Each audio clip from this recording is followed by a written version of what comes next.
Madalas kapag nauutot ang isang tao, naghahanap pa sila ng banyo o kaya open area upang hindi mapahiya sa mga kasama. Pero alam nyo ba, ayon sa pag-aaral, ang pag-utot daw kasama ang inyong partner ay nakakapagpatibay ng relasyon. Tara, let's prove it.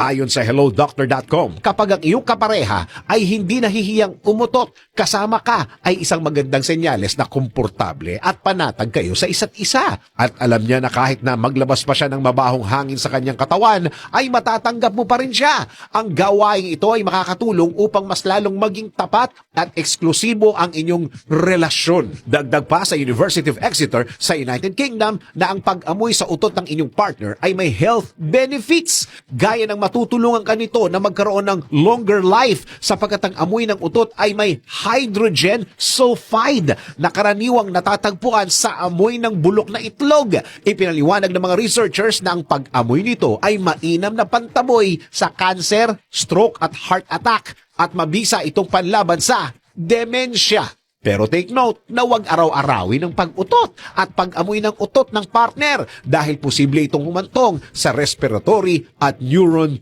damage. Ang pag-utot ay normal lang sa isang tao dahil isa itong paraan para ilabas ang hangin sa katawan mula sa large intestine o colon. Maliban dyan, alam nyo ba na ang pag-utot din kasama ang partner ay isang malaking batayan sa matibay na relasyon? Yang pag-utot na yan, alamin natin sa Let's Prove It!